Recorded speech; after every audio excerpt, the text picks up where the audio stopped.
घुटना, कंधा या कमर, चाहे जैसा हो दर्द, डॉक्टर ऑर्थो आपको देता है दर्द से पूरी आजादी, एक भरपूर जिंदगी।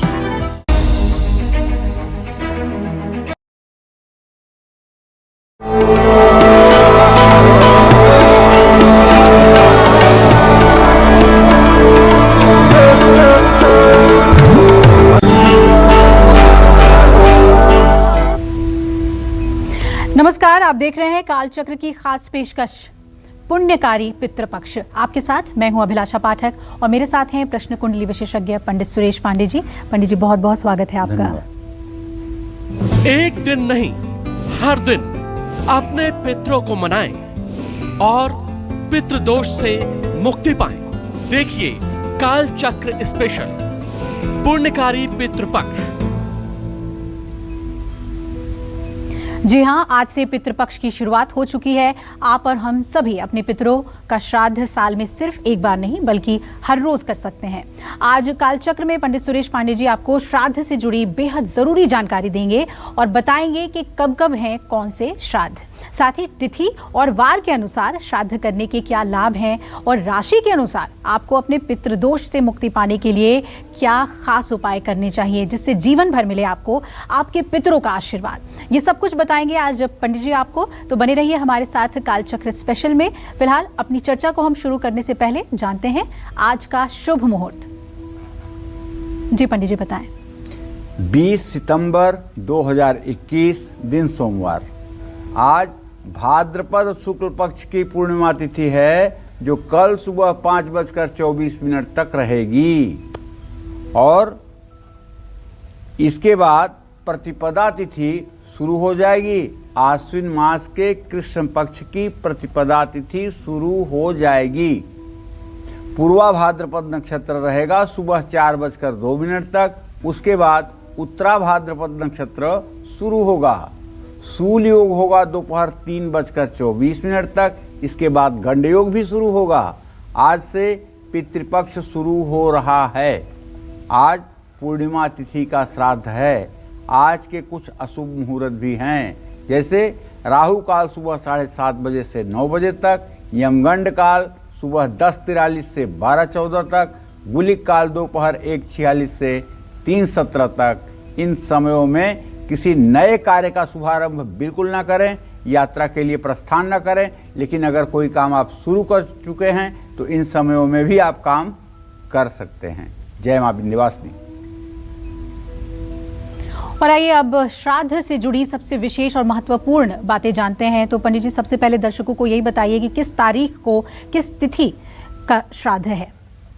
देखिए, 16 दिनों का श्राद्ध का पक्ष होता है, पूर्णिमा से लेकर के अमावस्या तक, और 16 ही तिथियां होती हैं। चंद्रमा की 16 ही कला होती है।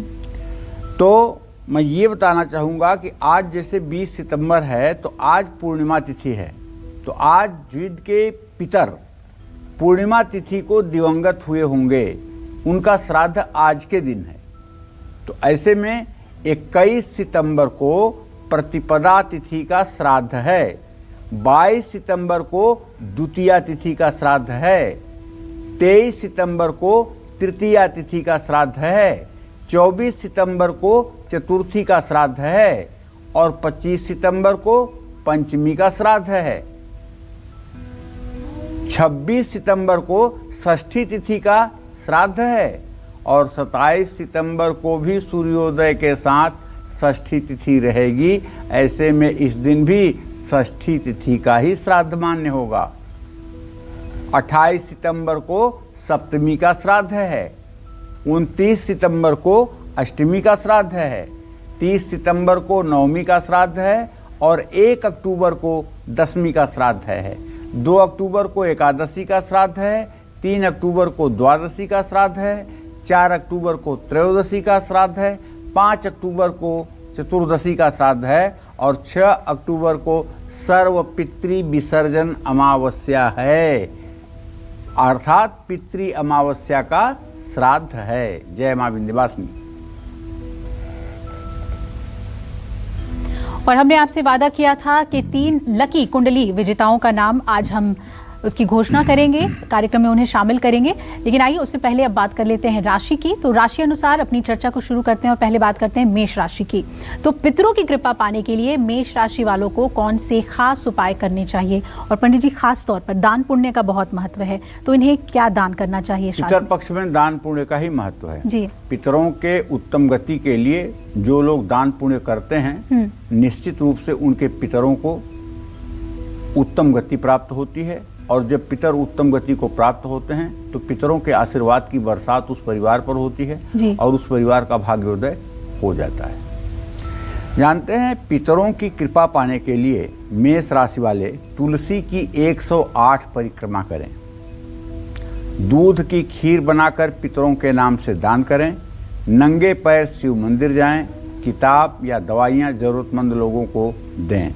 पितर दोष के कारण परिवार कामकाज में लड़ाई झगड़े होते रहते हैं और कानूनी मामलों में आप फंस जाते हैं। शिवलिंग पर सफ़ेद मंदार का फूल, धतूरा जरूर चढ़ाएं। ओम अघोराय नमः इस मंत्र का यथासंभव जप भी कर सकते हैं। लेकिन ध्यान रखें, इस पितर पक्ष में यदि आपके माता पिता दिवंगत हैं, नहीं हैं, तो आपको पूर्ण रूपेण सात्विक भाव से उदासीन होकर के ये पितृकर्म करना चाहिए और माता पिता का और पूर्वजों का स्मरण करते हुए उनके उत्तम सद्गति के लिए भगवान श्री हरि विष्णु से प्रार्थना करनी चाहिए। और अगर हो सके तो अपने पितरों के कल्याण के लिए विष्णु सहस्रनामावली का एक पाठ रोज आपको स्वयं कर लेना चाहिए। जय मां विंध्यवासिनी। तो जैसा कि पंडित जी आपको बता रहे हैं, ये 16 दिनों का पितृपक्ष, कहते हैं अपने पितरों को ही याद करने का समय होता है। और राशि अनुसार हम आपको बता रहे हैं कि कैसे विशेष पूजा आपको करनी चाहिए। मेष राशि की बात हो गई, अब बात कर लेते हैं वृषभ राशि वालों की। वृषभ राशि वालों को पितृदोष से मुक्ति और पितरों की कृपा पाने के लिए इन श्राद्धों में क्या करना चाहिए? पंडित जी ये बताइए हमें। देखिए, अगर आपकी भी वृषभ राशि है और आपको लगता है कहीं न कहीं कि पितर दोष है, जैसे घर में खुशी नहीं हो रही है, परिवार के संख्या की वृद्धि नहीं हो रही है, घर में शुभ कार्य नहीं हो रहे हैं, घर में बरकत नहीं हो रही है, घर की उन्नति नहीं हो रही है, तो कहीं न कहीं से पितर नाराज हैं। ऐसे में पितृदोष से मुक्ति के लिए वृषभ राशि वाले पीपल के पेड़ की जड़ में पानी, दूध, गंगाजल, काला तिल, चीनी, चावल मिलाकर हर शनिवार को डालें और तुलसी की या रुद्राक्ष की माला पर ओम नमो भगवते वासुदेवाय भगवान श्री हरि विष्णु के इस द्वादशाक्षर मंत्र का जप अपने पितरों की उत्तम गति के लिए करें। नंगे पैर शिव मंदिर जाएं, शिवलिंग पर आग के फूल, कच्ची लस्सी और बेलपत्र चढ़ाएं। वृषभ राशि के जातकों को बताना चाहूँगा कि पीपल के पेड़ पर आपको जनेऊ भी अर्पित करना चाहिए और अगर हो सके तो पीपल के पेड़ की 7 परिक्रमा भी करें। निसंदेह पीपल देव वृक्ष है और भगवान कृष्ण स्वयं कहते हैं कि वृक्षों में मैं पीपल हूँ। तो परम ब्रह्म परमात्मा जिसको अपना स्वरूप मानता है, उस स्वरूप का यदि आप परिक्रमा करेंगे तो निसंदेह आपके पितरों को उत्तम गति प्राप्त होगी। जय मां विंध्यवासिनी। तो आज से पितृपक्ष की शुरुआत हो गई है और पूरे पितृपक्ष में आपको कैसे अपने पूर्वजों को याद करना है, उनके लिए विशेष पूजा अर्चना करनी है, आज पंडित जी आपको वही बता रहे हैं। उसकी विधि क्या है, उसे लेकर भी हमारे मन में कई बार ऐसी भावनाएं होती हैं कि हम सही कर रहे हैं या गलत, लेकिन आज सारी जो आपकी कन्फ्यूजन्स हैं वो दूर कर देंगे पंडित जी। ध्यान से हमारे कार्यक्रम को देखते रहिएगा। तो जैसा कि पंडित जी आपको बता रहे हैं कि आज पूर्णिमा का श्राद्ध है, ऐसे में आज श्राद्ध करने के लिए कौन सा मुहूर्त सबसे बेहतर रहेगा पंडित जी, ये हमारे दर्शकों को बताएं। देखिए, सबसे पहले तो एक मोटी बात सभी दर्शकों को बता देना चाहता हूँ। देवकर्म दोपहर के पहले, पितृकर्म दोपहर के बाद। देवताओं की पूजा पाठ दोपहर 12 बजे के पहले तक हो जानी चाहिए। जो लोग दिन के 12 बजे के बाद पूजा पाठ करते हैं, उनका पूजा पाठ समझ लीजिए राख में हवन करने के बराबर है। मतलब उस पूजा पाठ का कोई मतलब नहीं, बल्कि उसका दुष्परिणाम ही होगा। और दिन में 12 बजे के पहले जो लोग श्राद्ध करते हैं, वो लोग भी श्राद्ध नहीं करते हैं, अपने पितरों के साथ धोखा करते हैं। श्राद्ध हर समय दिन के 12 बजे के बाद ही होना चाहिए। तो भाई आज पूर्णिमा का श्राद्ध करने के लिए कौन सा शुभयुक्त समय है, ये आपको मैं बताना चाहूँगा। पूर्णिमा का श्राद्ध करने का कुल मुहूर्त 49 मिनट का है। इसको कुतुब मुहूर्त भी कहते हैं। ये दोपहर 11:50 से आप तैयारी शुरू कीजिए, 12 बजे से इसको शुरू कीजिए और 12:39 तक पिंडदान कर दीजिए। पूर्णिमा का श्राद्ध करने का एक और मुहूर्त है जो 49 मिनट तक रहेगा। वो मुहूर्त है आज दोपहर 12:39 से दोपहर 1:27 तक। मेरे समझ से ये मुहूर्त ज़्यादा श्रेष्ठ है। पूर्णिमा का श्राद्ध करने की आज तीसरा मुहूर्त जो है वो अपराह्न काल में 2 घंटे 26 मिनट तक का है। ऐसे में दिन में 1:27 से 3:54 के बीच में आप अपने पितरों के लिए किसी बड़े श्राद्ध का आयोजन कर सकते हैं, जिससे आपके पितर संतुष्ट होंगे। जय मां विंध्यवासिनी।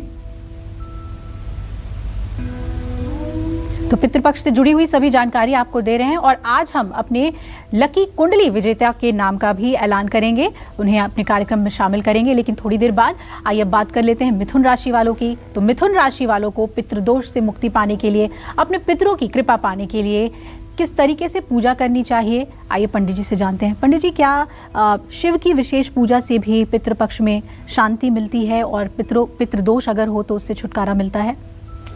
अरे अभिलाषा, तुम तो खुद जानती हो बेटा, जो कबीरा काशी मरई तब रामय कौन निहोरा। जी। कबीरदास जी कहते हैं कि जो कबीरा काशी मरे तो रामय कौन निहोरा। अगर काशी में मरण हो तो राम का उसमें क्या यश है, वो तो व्यक्ति मोक्ष को प्राप्त ही हो जाएगा। जी। क्योंकि काशी मोक्षदायिनी है और काशी इसलिए मोक्षदायिनी है कि वहाँ साक्षात भगवान शिव रहते हैं। जी। त्रिकूट पर्वत पर बसी हुई है काशी। काशी मतलब हमारे विश्व से अलग एक जगह मानी जाती है, इसीलिए राजा हरिश्चंद्र वहाँ जाके बिके थे। तो कहने का आशय यह है, भगवान शिव तो भूतनाथ हैं। ये तो किसी भी जीवात्मा को, जो भटक रही है जीवात्मा, उसको मुक्ति क्षण भर में दे सकते हैं। आशुतोष तुम्हें ओढ़र दानी, आरत हरहु दीन जन जानी। जब आप श्राद्ध करते हैं तो श्राद्ध में जितने तामस प्रेत होते हैं, उन तामस प्रेतों के अधिपति हैं भगवान शिव। इसीलिए काले तिल में घी, शहद, मावा, ये चीज़ें डाल करके, इत्र डाल करके सुंदर बड़ा पिंड बनाया जाता है और उसको किसको अर्पित किया जाता है? भगवान शिव को। भगवान शिव को अर्पित करने के बाद जब पितृकर्म समाप्त होता है तो क्या होता है? उस पिंड को सूंघा भी जाता है और भगवान शिव की कृपा से जो आपके पितर तामस प्रेत के रूप में हैं, उनको मुक्ति मिलती है। तो पितृदोष के कारण, परिवार कामकाज में आ रही परेशानियों के कारण आप तनाव में अगर हैं तो शिवलिंग पर दूध भांग मिलाकर जरूर चढ़ाइए। ओम तत्पुरुषाय नमः, इसका जप करिए। और मिथुन राशि के जातकों को बताना चाहूँगा कि पितरों की कृपा प्राप्त करने के लिए भगवान श्री हरि विष्णु के मंदिर जाइए। 8 बादाम, 8 काजल की डिब्बी एक काले कपड़े में बांधकर अपने पास रखें। आर्थिक संकट से मुक्ति मिलेगी। लेकिन एक बात सबके लिए बताना चाहूँगा, चाहे राम नाम हो, चाहे कृष्ण नाम हो, चाहे श्री हरि विष्णु का नाम हो, इनका नाम और इनका ध्यान आते ही आपके पितरों को दूध मिलने लगता है। अगर आप भगवान श्री कृष्ण का अपने हृदय में ध्यान करते हैं और अपने पितरों की मुक्ति की बात करते हैं तो आपके पितर अवश्य मुक्त होंगे। प्रभु श्री राम का आप ध्यान करते हैं और अपने पितरों की मुक्ति चाहते हैं, तत्काल मुक्ति मिलेगी। भगवान श्री हरि विष्णु के चतुर्भुज रूप का ध्यान करके आप अपने पितरों की मुक्ति चाहते हैं, सद्य मुक्ति मिलेगी। जानते हैं क्या? ब्रह्मा भी अपने मुंह से कहते हैं, ब्रह्मा ब्रह्मवैवर्त पुराण में कहते हैं, ओम अपवित्रः पवित्रो वा सर्वावस्थां गतोऽपि वा यः स्मरेत पुंडरीकाक्ष सहवायाभ्यंतरः शुचि। मतलब नहाने से तो बाहर की शुद्धि हो जाती है, लेकिन भीतर की शुद्धि और बाहर की शुद्धि दोनों हो जाए, ये कैसे संभव है? ये सिर्फ एक चीज से संभव है, यह स्मरेत पुंडरीकाक्ष। जो लोग पुंडरीकाक्ष भगवान विष्णु का अपने मन में ध्यान करते हैं, वो लोग अंदर और बाहर दोनों तरह से पवित्र हो जाते हैं। इसलिए पवित्रता का मानदंड सिर्फ स्नान नहीं है। जब तक आपके हृदय में श्री हरि विष्णु का ध्यान नहीं होगा, तब तक आपका अंतःकरण पवित्र नहीं होगा। जय मां विंध्यवासिनी। तो हमें उम्मीद है कि सभी राशि वाले आज राशि अनुसार जरूर ध्यान देंगे कि इस पुण्यकारी पितृपक्ष में कैसे उन्हें पूजा अर्चना करनी है। चलिए कर्क राशि वालों की बात कर लेते हैं। कर्क राशि वालों को पितृदोष से अगर मुक्ति पाना है, पितरों की कृपा पानी है, तो इस बार शिव की विशेष पूजा उन्हें कैसे करनी चाहिए, कौन से उपाय करने चाहिए, आइए जानते हैं। जी पंडित जी। देखिए, कर्क राशि के जातकों को बताना चाहूँगा कि यदि आपके माता पिता दिवंगत हैं और आपके पितर आपके ऊपर आपको लगता है कि कम प्रसन्न हैं, घर में खुशियां नहीं हो रही हैं, घर में परिवारों की संख्या नहीं बढ़ रही है, घर में आमदनी नहीं बढ़ रही है, घर की प्रतिष्ठा नहीं बढ़ रही है, तो पक्का है कि कहीं न कहीं से पितर या तो नाराज हैं या तो उदासीन हैं। नाराज होते हैं तो दुख देते हैं, और उदासीन होते हैं तो कहते हैं जा जैसा तेरा कर्म है वैसा तू भोग। मतलब वो आपको सताते नहीं हैं, बल्कि आपको अपने कर्मों पर छोड़ देते हैं। लेकिन जब प्रसन्न होते हैं तब आपके गंदे प्रारब्ध को भी टाल करके अपना आशीर्वाद देकर आपको सुखी बनाते हैं। कर्क राशि के जातक पितरों की कृपा पाने के लिए शिवलिंग पर जल चढ़ाकर महामृत्युंजय मंत्र जपें। अपने भोजन से पहला हिस्सा गाय को, कुत्ते को, कौवे के लिए जरूर निकालें। पितृदोष के कारण सेहत बहुत समय से खराब चल रही है, तो पंचमुखी शिवलिंग पर गंगा जल अर्पित करें। ओम वामदेवाय नमः इस मंत्र का यथासंभव जप करें और गेहूं के आटे की गोलियां बनाकर मछलियों को भी डालें। इससे भी पितरों की उत्तम गति प्राप्त होगी। जय मां विंध्यवासिनी। आज पंडित जी आपको श्राद्ध से जुड़े हर सवाल का जवाब दे रहे हैं जो आपके मन में है। तो चलिए अब जानते हैं कि हमारे शास्त्रों में कितने प्रकार के श्राद्ध बताए गए हैं। साथ ही क्या ये बात सच है कि हम एक बार नहीं बल्कि रोज श्राद्ध कर सकते हैं? आइए जानते हैं ये पंडित जी से। पंडित जी, क्या ये संभव है कि हम रोज श्राद्ध कर सकते हैं? बिल्कुल, और रोज श्राद्ध करना चाहिए। नित्य नैमित्तिक एक होता है, नित्य नैमित्तिक श्राद्ध जो रोज करना चाहिए। लेकिन आज हम इतना ज़्यादा भौतिकता में उलझे हुए हैं, इतना माया जाल में उलझे हुए हैं कि हमारे पास कहाँ समय है। जबकि शास्त्र में नियम है, सुबह उठिए, सूर्योदय के समय सूर्य को अर्घ दीजिए, गायत्री मंत्र का जप करिए, प्राणायाम करिए। ये हर व्यक्ति के लिए आवश्यक है जी। उसके बाद अपने इष्ट देव की पूजा उपासना करिए और अपने पितरों के लिए भी तर्पण करिए, अपने पितरों को भी श्राद्ध कर्म के लिए कुछ हव्य कव्य दीजिए। तो कहा जाता है कि जो श्रद्धा से किया जाए उसी को श्राद्ध कहते हैं। मत्स्य पुराण में 3 प्रकार के श्राद्ध बतलाए गए हैं, जिन्हें नित्य नैमित्तिक और काम्य के नाम से जाना जाता है। यमस्मृति में 5 प्रकार के श्राद्धों का वर्णन मिलता है, जिन्हें नित्य नैमित्तिक, काम्य, वृद्धि और पार्वण के नाम से जाना जाता है। विश्वामित्र स्मृति और निर्णय सिंधु और भविष्य पुराण में 12 प्रकार के श्राद्धों का वर्णन मिलता है। श्राद्ध सिर्फ साल में एक बार नहीं बल्कि नित्य भी कर सकते हैं। देवताओं को हवन सामग्री और पितरों को कव्य नित्य प्रदान करने से आयुष्य की प्राप्ति होती है, कुल की उन्नति होती है, समाज में प्रतिष्ठा बढ़ती है, संतान की प्राप्ति होती है, पितर दोष नहीं लगता है। क्या आप जानते हैं कि हम शुभ से शुभ कर्म करते हुए भी श्राद्ध करना नहीं भूलते हैं। विवाह जब होता है तो विवाह में मातृका पूजन होता है, और उस मातृका पूजन में सभी पितरों को आवाहित किया जाता है और एक मिट्टी के करवे में सभी अपने पितरों को आवाहित करके उसके ऊपर ढक्कन लगा करके उड़द के आटे की गीले आटे से उसे बंद किया जाता है। और जब लड़का विवाह के लिए कन्या के मंडप में प्रवेश करता है तब ये करवा का मुंह खोल दिया जाता है। नंदी मुख श्राद्ध, नांदी मुख श्राद्ध हर कर्म में होता है, चाहे बच्चे का नामकरण करना हो और चाहे विवाह होना हो, हर जगह नांदी मुख श्राद्ध होगा जिसमें आपको अपने पितरों के लिए श्राद्ध करने का मौका मिलता है। तो श्राद्ध कोई अशुभ चीज नहीं है, श्राद्ध परम पवित्र चीज है। देवताओं के साथ पितरों का स्मरण करके जब कोई कार्य किया जाता है तो उसमें 100% सफलता मिलती है। जय मां विंध्यवासिनी।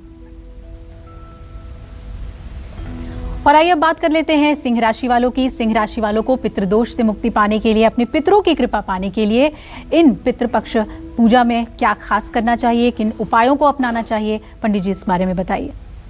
देखिए, अपने पितरों की मुक्ति के लिए भगीरथ ने इतना बड़ा प्रयास करके गंगा जी को धरती पर बुलाया।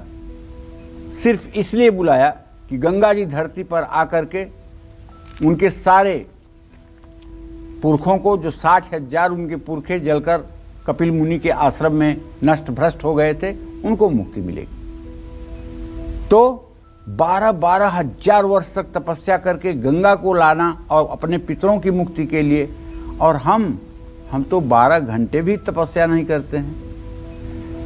रोज तो श्राद्ध करने की बात जाने दीजिए, कम से कम ये 15 दिन का जो समय है, इन 15 दिनों में तो श्राद्ध कर्म और पितरों के लिए आप श्रद्धावनत हो जाइए।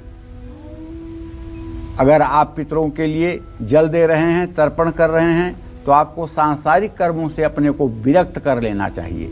सिंह राशि वाले पितर दोष से मुक्ति पाने के लिए भगवत गीता के 11वें अध्याय का पाठ करें। इसमें भगवान श्री हरि विष्णु के विराट स्वरूप का वर्णन है।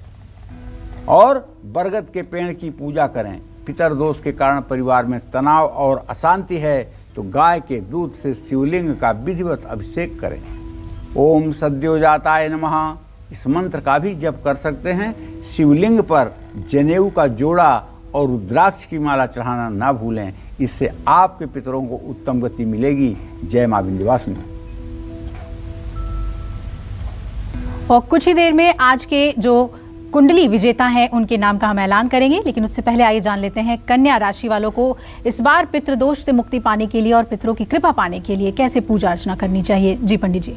देखिए, कन्या राशि के जातकों को बताना चाहूँगा कि भाई, अगर पितर दोष से आप अपने को पीड़ित महसूस कर रहे हैं, आपके बनते बनते काम नहीं बन रहे हैं, आपको लोगों के सामने अपमानित होना पड़ रहा है, या आप सारा सुख होते हुए भी शरीर से खुश नहीं हैं, तो अपने घर में एक पारे का शिवलिंग स्थापित कर लीजिए जो अंगूठे के बराबर हो, और शिवलिंग का विधिवत गंधाक्षत पुष्प धूप दीप नैवेद्य से पूजन तो करिएगा ही, शिवलिंग का भात पूजन भी करिएगा। इससे भी पितर दोष से मुक्ति मिलती है।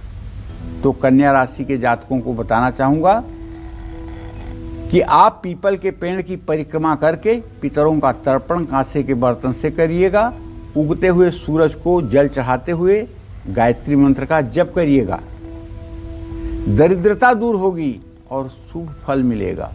आप समझ लीजिए कि जो लोग नित्य गायत्री का जप करते हैं और नित्य गायत्री मंत्र से हवन करते हैं, और जो लोग श्री हरि विष्णु को प्रातः सायं स्मरण करते हैं, जो लोग भगवान शिव की अर्चना करते हैं, ऐसे लोगों के पितर हर समय दूध पीते हैं और वैकुंठ में वास करते हैं।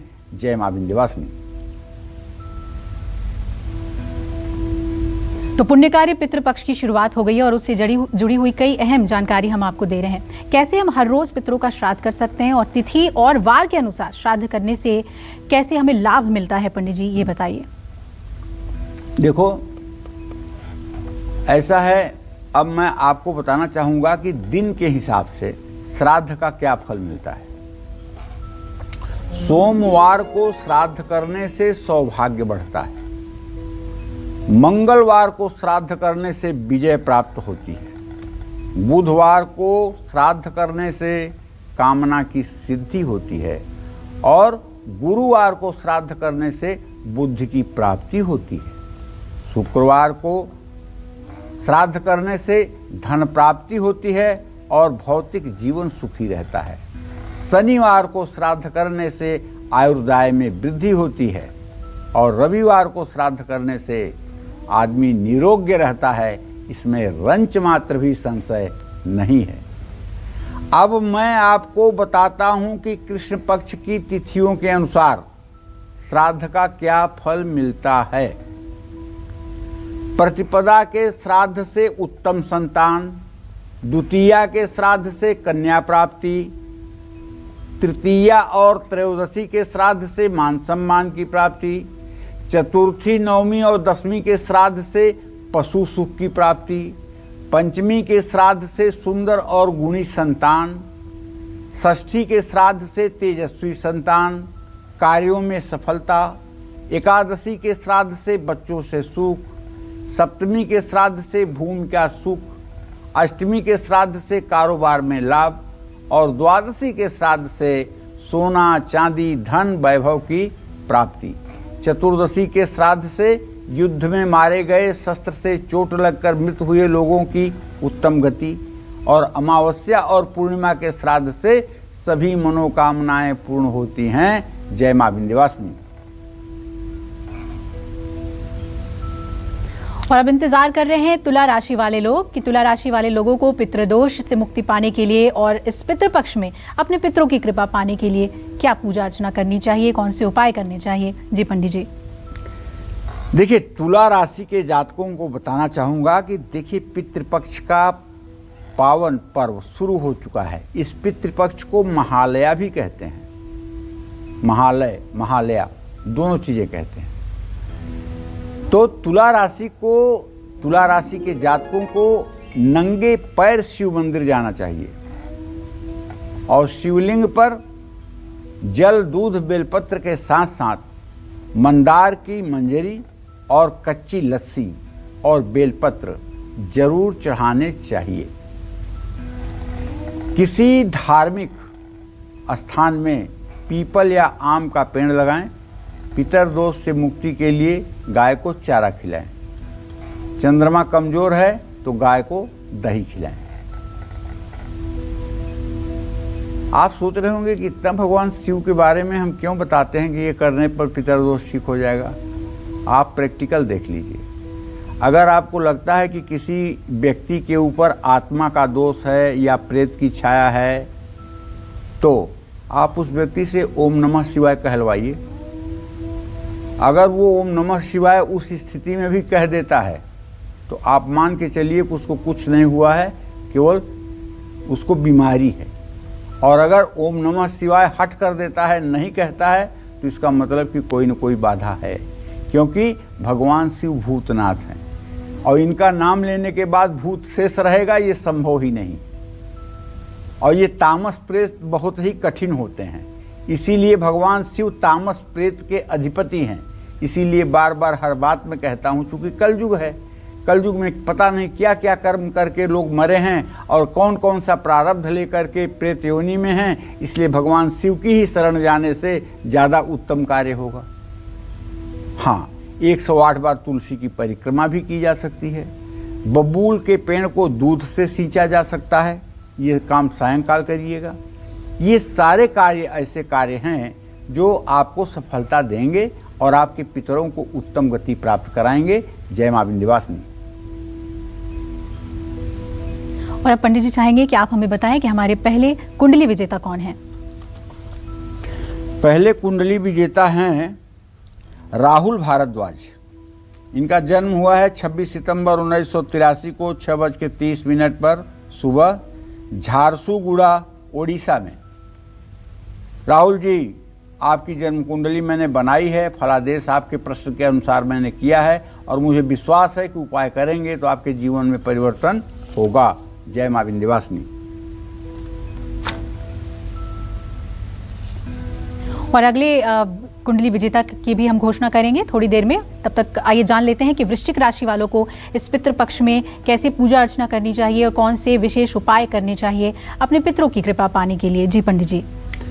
देखिए, पितरों की कृपा पाने के लिए आपकी परिस्थिति बहुत महत्वपूर्ण रखती है। अगर आपकी स्थिति है कि एक मुट्ठी चावल ही आपके पास है, उतने से ही आप पितरों का श्राद्ध कर सकते हैं, तब भी पितर प्रसन्न रहेंगे। लेकिन यदि आप भगवान की कृपा से धन धान्य से परिपूर्ण हैं और कंजूसी करके बहुत थोड़े में पितरों का श्राद्ध करते हैं, तब भी पितरों का मन बिचक जाएगा। आप अपने सामर्थ्य के अनुसार पितरों के लिए कर्म करें। तो वृश्चिक राशि के जातकों को बताना चाहूँगा कि पितरों की कृपा पाने के लिए नंगे पैर शिव मंदिर जाना जरूर शुरू करिए। किताब और दवाइयाँ ये ज़रूरतमंद लोगों में बांटना चाहिए। पितरों के नाम पर कोई धर्मशाला, कोई यज्ञशाला बनवानी चाहिए, कोई मंदिर बनवाना चाहिए। पितर दोष के कारण परिवार और कामकाज में अगर लड़ाई झगड़े होते हैं और कानूनी मामले में आप फंसे हुए हैं, तो शिवलिंग पर सफ़ेद मंदार का फूल और धतूरा जरूर चढ़ाएं। ओम अघोराय नमः इस मंत्र का जप भी करें। बरगद के पेड़ के नीचे तिल के तेल का दिया जरूर जलाएं। बरगद के पेड़ की परिक्रमा भी करें। इससे आपको आपके पितरों को सद्गति मिलेगी। जय मां विंध्यवासिनी। और आपने अक्सर देखा होगा श्राद्ध में लोग कौवे, कुत्ते और गाय को भोजन खिलाते हैं। तो आइए इसके पीछे की वजह को जानते हैं कि इसके पीछे क्या कोई ज्योतिषीय कारण है। ये बहुत लंबे समय से हमने देखा है कि लोग इस तरीके से भोजन कराते हैं। क्या इसके पीछे वजह है पंडित जी? ज्योतिषीय कारण नहीं है, ये सनातन धर्म की व्यापकता है जी। ये सनातन धर्म की व्यापकता है। ये सनातन धर्म ही ऐसा धर्म है जो इस सृष्टि के चींटी का भी ख्याल रखता है कि इस चींटी का भी वंश विस्तार नहीं रुकना चाहिए। इसके लिए चीनी डालना और पंजीरी डालना उस चींटी के लिए ये सनातन धर्म ही करता है। सांप अगर किसी को काट ले तो आदमी मर जाएगा, जहरीला होता है जी। लेकिन उस सांप को भी ये सनातन धर्मी नाग पंचमी के दिन पूजते हैं। उसके लिए भी दूध लावा रखते हैं जी। कि इसकी भी वंश वृद्धि ना रुके, इसकी भी वंश वृद्धि होती रहे। तो सनातन धर्म बहुत व्यापक धर्म है जी। और इस संदर्भ में यही कहना चाहूँगा कि इसके पीछे जो कारण है वो ये है कि श्राद्ध में कौआ, कुत्ता, गाय, चींटी, इन सब को जब हम तृप्त करते हैं तो इससे हमारे पितरों को तृप्ति मिलती है। सभी पितरों का वास पितृलोक और कुछ पितरों का वास यमलोक में भी रहता है। पितृपक्ष में यम बलि और स्वान बलि देने का विधान है। यम बलि कौवे को और स्वान बलि कुत्ते को भोजन कराने से दी जाती है। कौवे को यमराज का संदेश वाहक भी माना जाता है। यमराज के पास 2 स्वान हैं। इन्हीं कारणों से श्राद्ध में कुत्ते और कौवे को भोजन कराया जाता है। गाय में सभी 33 कोटि देवी देवताओं का वास होता है। इस कारण गाय को श्राद्ध में भोजन कराने से हर प्रकार की मनोकामना पूरी हो जाती है। और इसी तरह से चींटियों को भी कुछ पंजीरी, चीनी, मीठा डालने से, बूरा डालने से पितरों को उत्तम गति प्राप्त होती है। कहते हैं कि 84 लाख योनियों में हमारे पितर जहाँ भी जाएंगे तो इन योनि के लोगों को संतुष्ट करने के बाद उन्हें संतुष्टि मिलती है। ऐसी हमारे सनातन धर्म की मान्यता है। जय मां विंध्यवासिनी। धनु राशि वाले कैसे करें पूजा अर्चना पितृपक्ष में, यह आपको बताएंगे, लेकिन उससे पहले आइए जान लेते हैं अब कुंडली विजेता हमारे दूसरे कौन से हैं। देखिए, दूसरी कुंडली विजेता हैं रेखा वालिया। 23 फरवरी 1970 को 10:11 पर रात में दिल्ली में रेखा वालिया का जन्म हुआ। रेखा जी, आपने जो कुछ भी जानना चाहा है मैंने उसका सटीक जवाब दिया है और उपाय भी बहुत आसान मैंने लिखे हैं। अगर आप उपाय करेंगी तो निसंदेह आपको सफलता मिलेगी। जय मां विंध्यवासिनी। और हमारे तीसरे कुंडली विजेता के बारे में भी आपको बताएंगे, लेकिन अब बात कर लेते हैं धनु राशि वालों की। तो धनु राशि वाले लोग जो हैं उन्हें पितृदोष से मुक्ति पाने के लिए और पितरों की कृपा पाने के लिए शिवलिंग की कैसे पूजा करनी चाहिए और कौन से उपाय करने चाहिए, पंडित जी बताएं। देखिए, धनु राशि के जातकों को बताना चाहूँगा, पितरों की संपूर्ण कृपा आप पर बरसे, पितरों की कृपा से आप सराबोर हों तो गाय को 5 तरह के फल खिलाइए, माँ काली की पूजा अवश्य करिए। जो लोग रात में रात्रि सूक्त का 5 बार पाठ करते हैं, ये दुर्गा सप्तशती में रात्रि सूक्त है, जो लोग दुर्गा सप्तशती के रात्रि सूक्त का 5 बार रात में पाठ करते हैं और पितृ स्तोत्र का भी पाठ करते हैं और पंचामृत से शिवलिंग का अभिषेक करते हैं, ऐसे लोगों के पितर हर समय स्वर्ग में आनंद करते हैं। शिवलिंग पर शहद की धारा चढ़ाने वाला व्यक्ति और ओम ईशानाय नमः का हर समय जप करने वाला व्यक्ति अपने पितरों को उत्तम गति देने में सहायक हो जाता है। ऐसा व्यक्ति अपने कर्मों से अपने भाग्य को उत्तम तरह से बदल लेता है और वो अपने पितरों के आशीर्वाद से सराबोर हो जाता है। जय मां विंध्यवासिनी। और अब पंडित जी बताइए कि हमारे तीसरे कुंडली विजेता कौन है? तीसरे कुंडली विजेता हैं प्रीति। 29 मई 1993 को 7:15 पर सुबह ये प्रीति दिल्ली में पैदा हुई। प्रीति, तुमने भी जो जानना चाहा है बेटा, मैंने उसका सटीक जवाब लिखा है और उपाय तो बहुत कम मैंने आपके लिए लिखा है। उपाय अगर आप करोगी तो और भी अच्छा आपका होगा, वैसे भाग्य आपका अच्छा है। चलिए अब बात कर लेते हैं मकर राशि वालों की। मकर राशि वालों को पितृदोष से मुक्ति पाने के लिए और पितरों की कृपा पाने के लिए क्या पूजा अर्चना करनी चाहिए, पंडित जी बताएं। चलिए, तो मकर राशि के जातकों को बताना चाहूंगा कि पितरों की अपार कृपा आपके ऊपर बरसे, इसके लिए आप भगवान शिव का नीलकंठ स्तोत्र जो है अगर मिल जाए तो इसका पाठ करिए और दक्षिण दिशा की ओर मुंह करके पितरों को याद करके पूजन तर्पण करिए और पितरों के नाम पर किसी गरीब विद्यार्थी की मदद करिए। मकर राशि के जातक पितर दोष की शांति के लिए चावल और घी मिला करके लड्डू बनाएं और मछलियों को खिलाएं। 8 मुखी रुद्राक्ष खरीद कर अपने पास रखें और शिवलिंग की यथासंभव पूजा उपासना करें। जय मां विंध्यवासिनी।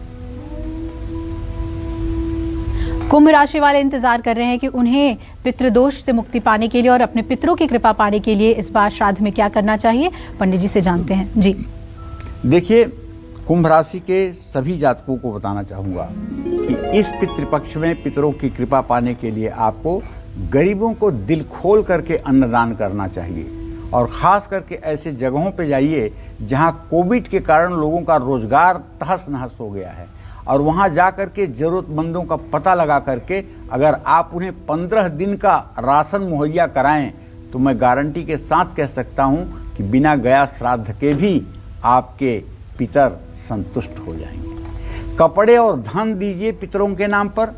घर की दक्षिण दिशा की दीवार पर अपने स्वर्गीय परिजनों की तस्वीर लगा करके चंदन की माला चढ़ाइए और शाम के समय घर में दिया जला करके पितृ स्तोत्र का पाठ जरूर करिए। शिवलिंग पर दूध और काला तिल भी चढ़ाना चाहिए, इससे भी पितरों को मुक्ति मिलती है। जय मां विंध्यवासिनी। राशि श्रृंखला की आखिरी राशि मीन राशि। अगर आप मीन राशि वाले हैं तो इस बार श्राद्ध में कौन सी विशेष पूजा अर्चना करें, क्या दान पुण्य करें, पंडित जी से जानते हैं। देखो, मीन राशि के जातकों को बताना चाहूँगा कि इस पितृपक्ष में अपने घर में पीने वाले पानी के पास एक दिया इन 15 दिनों में जरूर जलाइएगा और वो भी शाम के समय, और सुबह से वो पानी ले जा कर के पीपल के पेड़ में डालिएगा। पितर दोष से मुक्ति के लिए नंगे पैर शिव मंदिर जाइएगा, शिवलिंग पर सफ़ेद मंदार के फूल चढ़ाइएगा, कच्ची लस्सी और बेलपत्र चढ़ाइएगा और अपने घर में अलसी के तेल का दिया अगर जला सकते हैं तो इन 16 दिनों में सायंकाल जरूर जलाइएगा। जय मां विंध्यवासिनी। जो लोग आर्थिक रूप से सक्षम नहीं हैं, जो पूरे विधि विधान से श्राद्ध नहीं कर सकते हैं, उनको अपने पितरों की कृपा पाने के लिए क्या करना चाहिए? आइए पंडित जी से आज ये जानते हैं। जी पंडित जी बताएं। देखिए, श्राद्ध पक्ष में यदि आप दान देने में समर्थ नहीं हैं तो क्या आपसे पितर नाराज हो सकते हैं? ये मैं आपको बताना चाहूँगा। श्राद्ध में जो लोग ब्राह्मण को भोजन कराने में सक्षम नहीं हैं, अन्न का दान नहीं कर सकते हैं,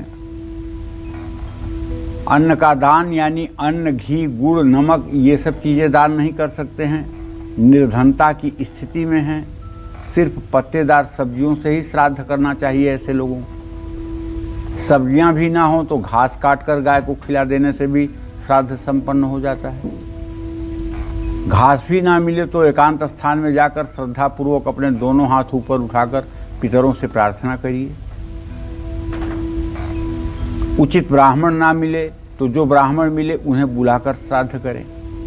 माता के श्राद्ध के लिए ब्राह्मण ना मिले तो सुहागिन ब्राह्मणी को बुलाकर श्राद्ध करें। अनेक ब्राह्मण ना मिले तो एक ब्राह्मण को पितृस्थान पर बिठाएं और देवस्थान पर शालिग्राम रख करके संकल्प कर श्राद्ध करें और उस भोजन को गाय को खिलाएं। राजकार्य, कारावास, रोग या अन्य किसी कारणवश स्वयं श्राद्ध करने में अगर असमर्थ हों तो अपने पुत्र के द्वारा, शिष्य के द्वारा या फिर अपने पुरोहित के द्वारा श्राद्ध करवा सकते हैं। देखिए, एक बात आप जान लीजिए, अभी तक आप ये सोचते होंगे कि जो हम पिंडदान करते हैं या जो हम त्रिपिंडी श्राद्ध करते हैं या जो नारायण बलि करते हैं या जो हम गया श्राद्ध करते हैं, वो हम अपने पितरों को उत्तम गति देते हैं। यहाँ तक सोचना आपका ठीक है, लेकिन आप ये भी सोचते होंगे कि वो प्रेत योनि में भटक रहे होंगे, इसलिए ये कर्म हमारा जरूरी है। लेकिन मैं इसके आगे एक बात कहना चाहता हूँ। पितर योनि से निकल करके यदि आपके किसी पूर्वज ने जन्म ग्रहण कर लिया है और खास करके वो मनुष्य तन को धारण कर लिया है और उसके लिए आप सैयादान करते हैं, गया श्राद्ध करते हैं, तो जानते हैं जैसे किसी आदमी की लॉटरी लग जाए, रातों रात अरबपति बन जाता है, उसी तरह से ऐसा व्यक्ति शाम तक कुछ नहीं होता है, सवेरे बहुत बड़े पद पर आसीन हो जाता है। आज कुछ नहीं होता है और कल उससे मिलने की किसी को मतलब की हिम्मत नहीं होती है। क्यों होता है ऐसे? उसके किसी परंपरागत वंशज ने उसके लिए कोई बहुत बड़ा अनुष्ठान, कोई बहुत बड़ा प्रयोजन किया होगा। जैसे प्रयाग में सैयादान किया होगा, काशी पिशाच मोचन में त्रिपिंडी श्राद्ध किया होगा, धर्मशिला पर जाकर के गया श्राद्ध किया होगा, तो उससे उस जीवात्मा की उन्नति होती है। जो व्यक्ति दीनहीन, मलिन और हर प्रकार के रोग से ग्रस्त है, समझ लीजिएगा कि इसके वंशज कोई इसके लिए कार्य नहीं कर रहे हैं। और जिस व्यक्ति की दिन दूना रात चौगुना उन्नति हो रही है, मिट्टी को भी जो सोना बना रहा है, पक्का मानिए कि उसके वंशज सात्विक सदाचारी होकर के अपने पितरों के लिए हर समय कुछ न कुछ कर रहे हैं, इसलिए इस व्यक्ति का भाग्योदय हो रहा है। ये बात भी आपको अपने जीवन में उतार करके चलना चाहिए। जय मां विंध्यवासिनी। तो पंडित जी, जीवन में रहते हुए जो संबंध बनते हैं वो मृत्यु के बाद भी समाप्त नहीं होते और पितृपक्ष हमें उसी बात की याद दिलाते हैं और हमें बड़ी श्रद्धा से अपने पूर्वजों को याद करना चाहिए। बहुत बहुत धन्यवाद आपका, बहुत महत्वपूर्ण जानकारी आपने हमें दी। तो हम उम्मीद करते हैं आपको आज का हमारा विषय बहुत पसंद आया होगा। कल फिर एक नए विषय और आपकी परेशानियों को दूर करने के लिए ढेरों उपाय लेकर आएंगे हम पंडित सुरेश पांडे जी के साथ। तब तक कालचक्र की पूरी टीम को इजाजत दीजिए और देश दुनिया की पूरी खबरों के लिए देखते रहिए न्यूज़ 24। नमस्कार। खास जड़ी बूटियों से बना पेट सफा आयुर्वेदिक चूर्ण आज ही ले आएं। पेट सफा पहली रात से ही असर दिखाता है और इसकी आदत भी नहीं पड़ती। पेट सफा, हर रोग दफा।